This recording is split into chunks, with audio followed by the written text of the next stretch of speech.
hapon mga kasamang mga kapartner sa SMNI and sa Unifil dyan sa Kitbog. Pwede po niyong makwento sa amin kung ano yung mga nangyari na tulong ng KOJC dyan sa mga kapatiran natin ng mga IPs. So, Sino mo? kanina umaga, Ras, Hmm. dito sa Kitbog, nag-prepare kami ng mga groceries, tsaka mga school supplies and bigas para Mm. dun sa mga um, community dito Mm. sa Biyo-Biyo at saka Biyangan dito sa Kitbog.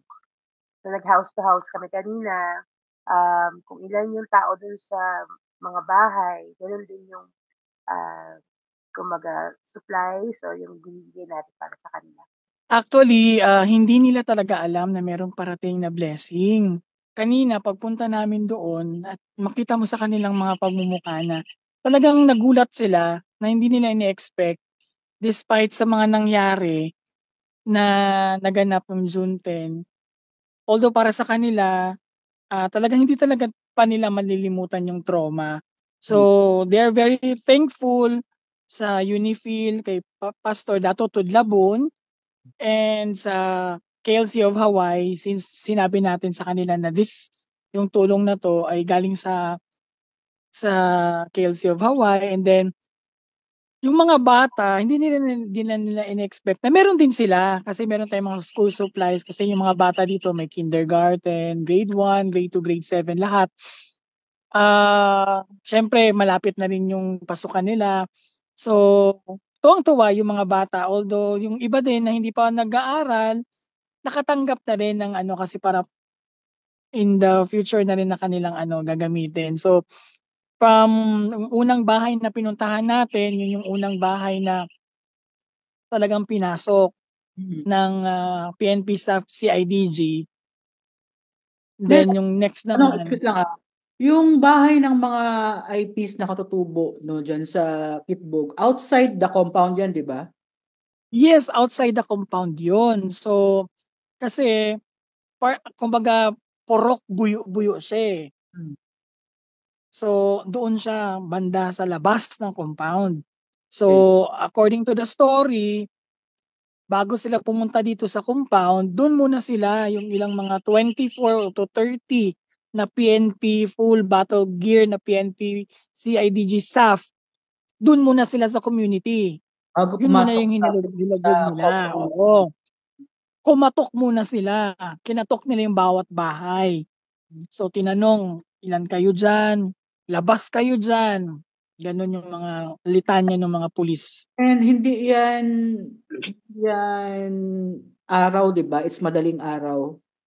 It's ano, Madaling araw at lahat ng mga na nasa community is naalimpungatan kumbaga kasi syempre alas 4 ng madaling araw o before 4 a.m.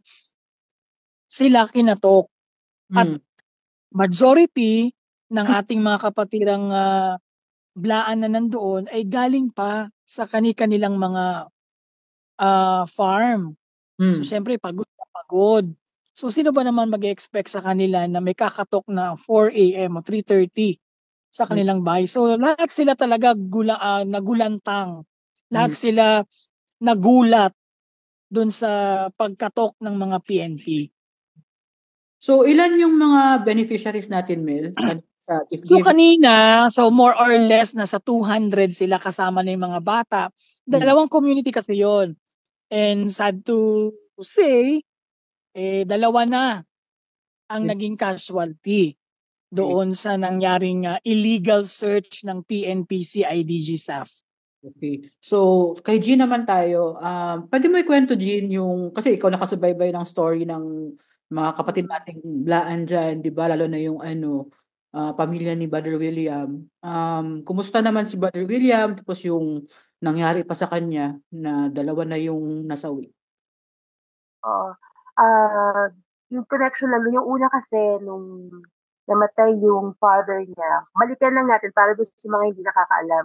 Yung Mm. father niya kasi, kumbaga, may sakit siya, pero okay pa siya nung bago dumating yung Recovering na, di mga ba? masasamang loob punta sa kanila. Ha? Sa Recovering. trauma siya, Mm. yes. Masasabi natin na trauma siya kasi after nung dumating yung mga soldier, after nung tugulin yung bahay niya, hindi na siya kumakain, hindi na siya uminom ng kape na paborito niyang gawin. So the next day, namatay na siya. Si Kuya William, before ng libing ng tatay niya, hindi na siya naka-attend ng libing ng tatay niya because nga yung asawa naman niya na stroke. So, dinala natin, nag-assist tayo, pinuntahan natin sila sa SPMC, dinala natin sa SPMC nga para pagalingin si ate.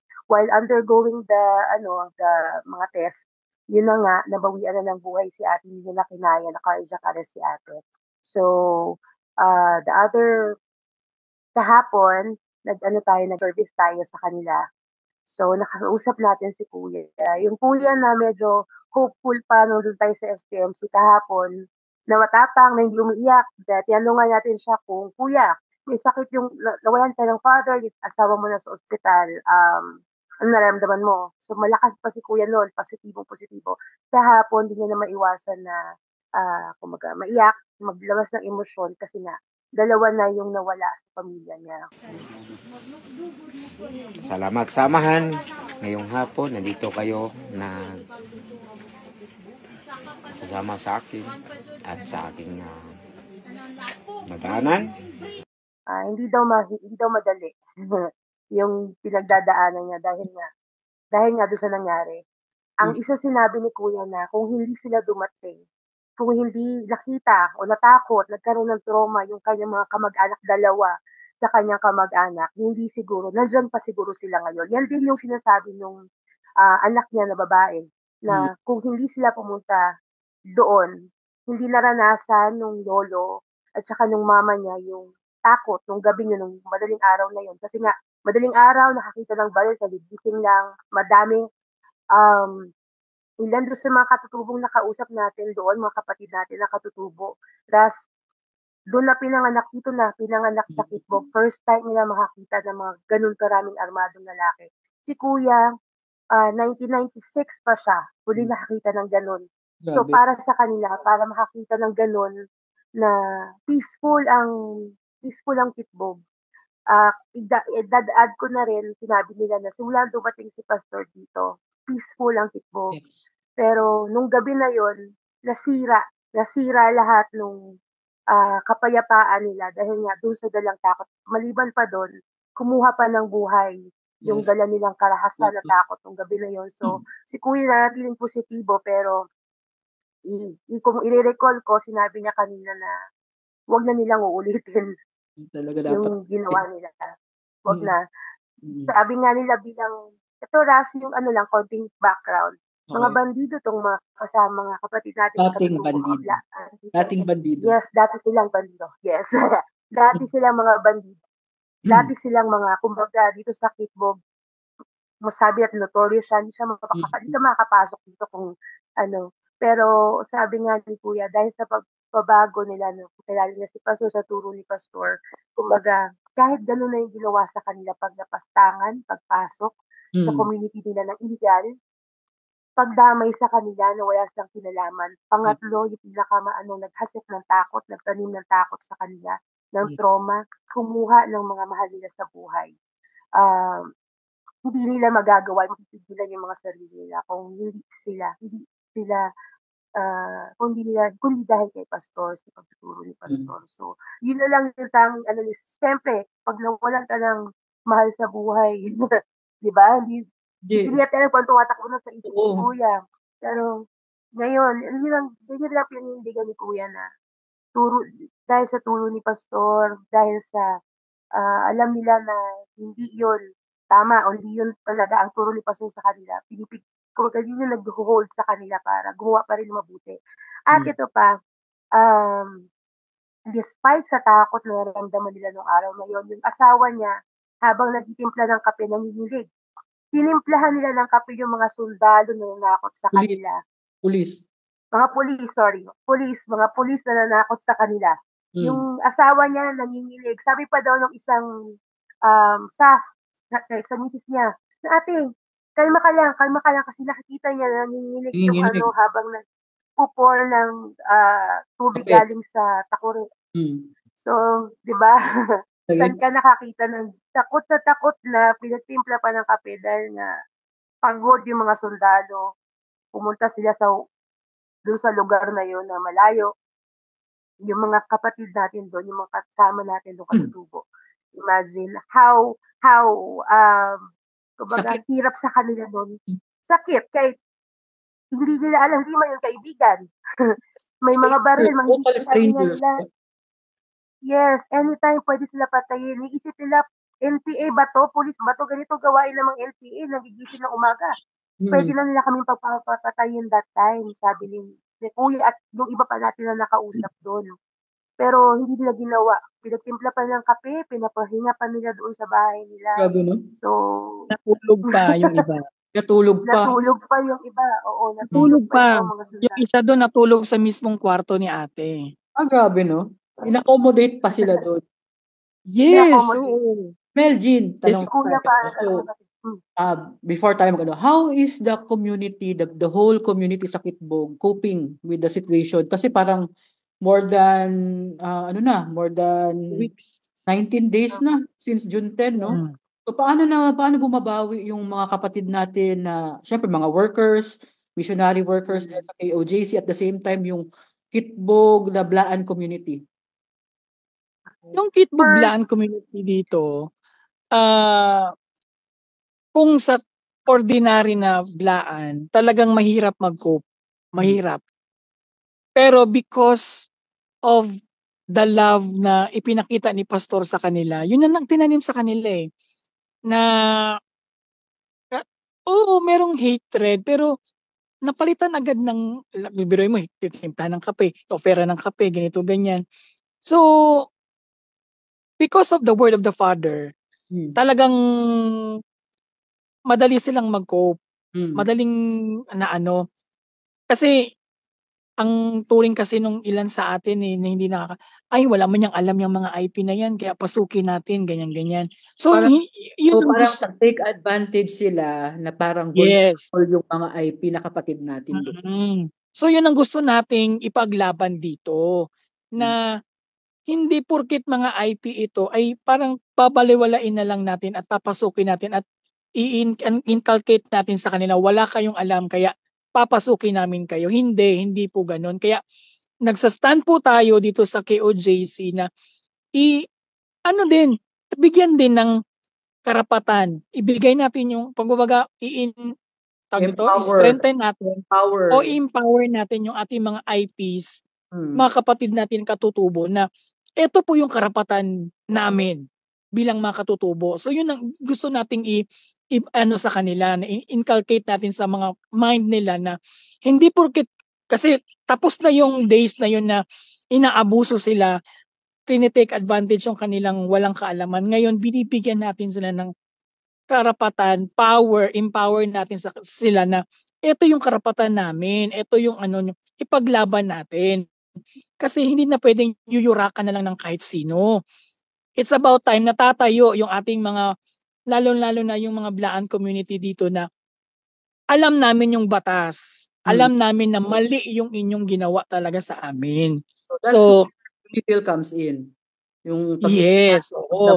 Pastor Na talagang sa kanila na we will stand. Hindi pwedeng ganun-ganun na lang. Tama na, tapos na yung days na yun na nyo kami, parang babaliwalain nyo kami, yuyurakan nyo kami, iti-take advantage nyo yung namin, yung walang kaalaman. No, hindi na.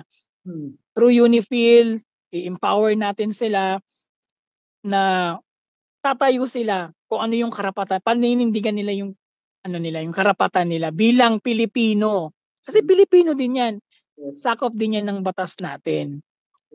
So, Jean, last for final question na lang natin. So, what are the activities na gagawin ng KOJC in the following days? I guess may gagawin tayong, nagawa na ba yung gift giving ng Unifil kanina? At the same time, yung legal assistance dun sa mga pamilya na illegally inattack ng mga PNP staff, CIDG. Yes, kanina nga, nag-house to house tayo, before that, nagbigay tayo ng waxes, yung burgers sa kanila, small things, pero kanina din kasama natin yung ating legal team doon para simulan na yung kumbaga legal assistance for them para sa ano. And to add lang din, doon sa tanong mo kanina kung kumusta yung community Yes, how doon, are they coping? may yeah. Siguro kung titingnan, balik sila sa normal na buhay, balik sila sa, kumbaga mag-uma, yung simpleng buhay nila. Pero mga nakausap namin kanina, every time we talk to them, fresh pa talaga sa isip nila. May nakausap din ako na isang ate kanina, tatago ko na lang yung pangalan niya na Wilma. Nandun sila sa Malungon kahapon, nakakita sila ng mga kafko. Nanginig daw siya. Nanginig talaga si ate, kasama yung asawa niya. Pati yes, yung mga kasama niya, na parang, ang naisip niya agad, aakyat sila sa amin, aakyat ba sila sa taas? Makita mo, kahit ako na ano ko habang, alam ko si ate mo, mararamdaman mo na nandun pala yung takot. Weeks, 19 days is not enough to remove what they left dun sa mga tao na yun. May tinanong pa ako ng isang ate, anong iniwan nila sa inyo, te, nung umalis sila? Takot. Takot na hindi basta-basta maalis. So, ganun ka, yung dating masayang community, every year nandito tayo, masasaya yung months ago lang, di ba? Galing tayo dito, nagbigay tayo ng gifts for them, nag-ICD tayo. They're so happy, napakasayang. For ng birthday niya.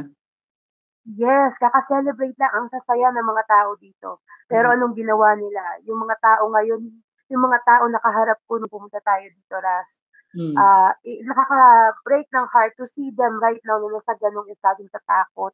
Meron pa isang kuya, pinalabas siya sa bahay, hindi niya alam bakit naalimpungatan siya. So, alam mo yun, parang every time daw na makakita silang pulis, makaano sila, makasalubong lang daw, parang yung natakot nila na pupuntahan sila doon. So, ang nila na, wag na silang bumalik. Yung tiwala daw, quote ko lang, yung tiwala na dati meron sila sa mga parang napalitan yun ng takot, napalitan na ng pag-aalinlangan kung dapat pa bang pagkatiwalaan yun kasi karahasan yung dinala sa kanila fear, ano pa ng buhay. Back to sa mga next natin, yung legal assistance, ongoing na tayo sa pagbigay sa kanila. Debriefing, isa sa ating ngayon, sa mga workers dito, ongoing. Tapos, nilibing na kumbaga, yung dalawa, before yung dalawang nasa nalibing na yung isa. Nalibing na isa, pero si ate, sa first day, ang gagawin, bali meron tayong ceremony. So, emphasize lang natin yung gagawin ng KOJC dyan sa community in the following days. What are we expecting in the coming days? Lalo na nag-stay pa kayo dyan, Jean. Anong mga events na i-expect natin dyan sa pagpunta ninyo? And syempre yung long-term support, I mean, na gagawin sa Of course, ever since yun talaga yung, di ba, yung Hearty Pastor malapit sa mga taga-Kitbog, yun din yung pinapasalamatan nila. Kahit ganun yung naranasan nila, Ras, never ending, hindi nawawala yung pagkasalamat nila kay Pastor sa mga kalye, kumbaga sa buhay nila, bago nila, sa tubig, everything na nasa paligid nila, pinapasalamat nila kay Pastor. For the assistance, syempre, yung support natin, everyday we check on them, everyday we talk to them, pinadalaw natin sila. And then, kanina lang, nagdala kami ng medicines for them para dun sa ating, sa health station. Aside pa dun sa mga bigay natin. So, it's amazing kasi kahit ganun yung naranasan nila, alam mo kung anong iniisip nila palagi. Iniisip nila palagi si Pastor. Sabi nila, kung meron kaming gagawin, ipaglalaban namin, aside pa sa sarili namin, si Pastor. So, and likewise tayo din para sa kanila. So, we wait kung ano yung, kasi start pa lang naman kanina yung pagbigay natin sa kanya ng legal assistance. So, we'll make sure na they'll be safe, na kung ano man yung pangangailangan na gusto rin natin iparating sa buong mundo, yung boses ng ating mga kumbaga IPs, mga kapatid na katutubo dito sa Kitbog na dating tahimik, ngayon napupuno ng takot and na humihingi ng hustisya dahil doon sa wala ng paggalang sa kanilang sa kanila bilang katutubo, bilang tao, pag hindi paggalang, paghagip ng karahasan doon sa kanilang tahimik na komunidad, hindi lang sa mga matanda, pati doon sa mga bata, Ras, niya. Kumbaga makakita lang nandoon ano umiiyak na ngayon. So, yun yung support natin all the way for them to give justice doon sa nangyari sa kanila dahil kahit lumipas pa siguro 19 days, 3 months o ano, ako personally nakita ko sila kanina, hindi gano'n kadali para mawala yung iniwan na takot o trauma sa kanila. And umaasa tayo na wala nang tatay, wala nang Ate Loretta pa na magsasuffer o mawawala dahil dun sa ginawa o iniwan nila dun sa ating mga kapatid na blaan dito sa That will be Kitbo. the last talaga dapat. Oo, yun na yung last. Kasi idagdag ko lang kasi sabi ng ating kasamaan sa UNIFIL na ipupush through na talaga yung Apollo Reading Center at yung tribal hall na gagawin dito sa Sitio Buyo-Buyo. Any last message na lang sa ating mga sumusunod na mga viewers tungkol sa they're so interested sa nangyari sa Kitbog kasi aside sa nangyari sa OGC compound at saka sa Glory Mountain, iba rin kasi yung story ng Kitbog lalo na sa mga kapatid natin ng mga Blaan. So final words na. So sa lahat po ng ating mga viewers, sa lahat po ng mga sumusubaybay sa storya po dito sa Kitbog,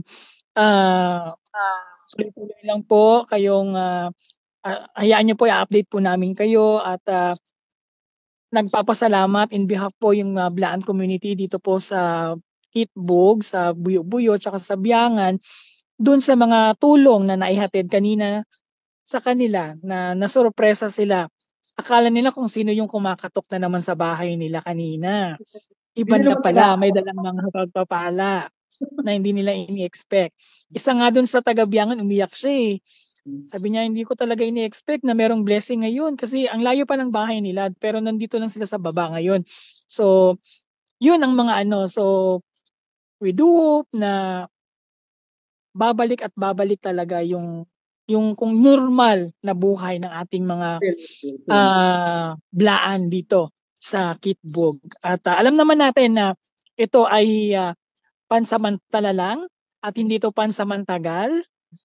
Kaya yun nga yung inaano namin sa kanila. Sige lang po, kapit lang po tayo sa okay lang po yan, Brad, kasi kahit anong mangyari, hindi namin iiwanan si Pastor at Kingdom. Yun talaga yung nakakataba ng puso sa kanila na kahit yung iba last year lang po na baptized, 2 years pa lang sila, pero ang lalim na ng kanilang talaga sa paglilingkod, lalong-lalo na sa pag-defend kay Pastor. Kaya maraming salamat at sa mga susunod pa, ayan, welcome po kayo dito po.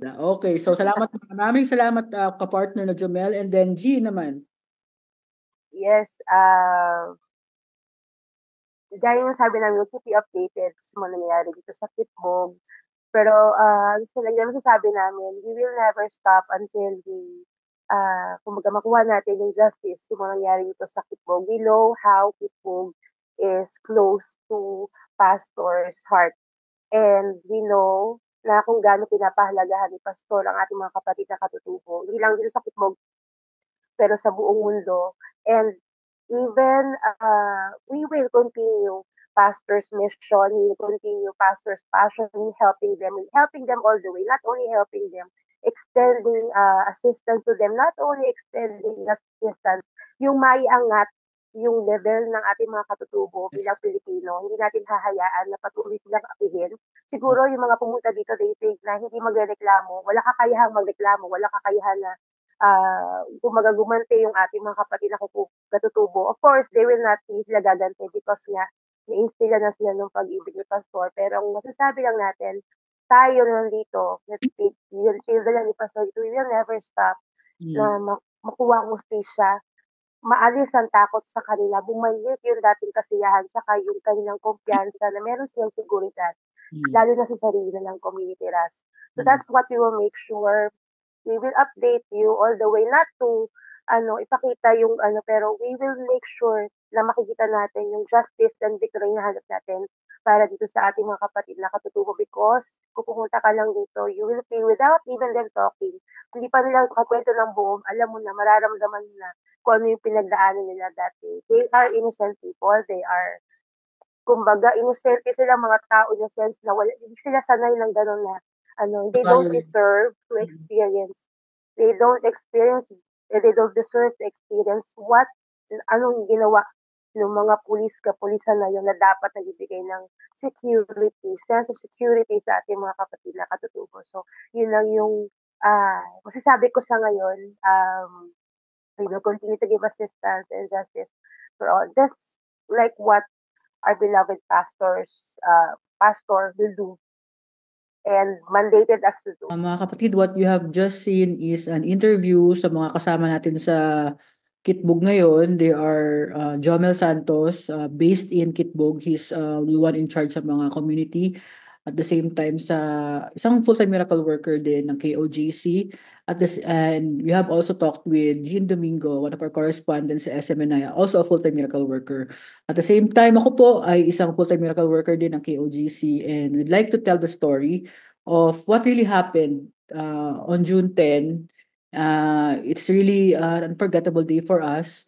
And update ko lang kayo mga kapatid na ang ibang mga assistance na gagawin ng KOJC sa Kitbog community is, aside pa doon sa assistance natin doon sa mga dalawang nasawi na blaan na katutubo, continuous ang ating support sa debriefing ng mga full-time miracle workers doon, full-time missionary workers, at the same time sa mga nandun din sa blaan na community na mga kapatiran din natin. Yung legal assistance, the KOJC legal team is there also to help. And yung UNIFIL, partner talaga natin ng UNIFIL to assist also the needs ng ating mga kapatiran doon. So keep tuned mga kapatid sa mga stories na ipopost natin dito, and hope na makarecover din talaga lahat after the June 10 event. We'll never forget that day, and we hope and pray that justice will be served din para kay Pastor Apollo C. Quiboloy. Maraming salamat.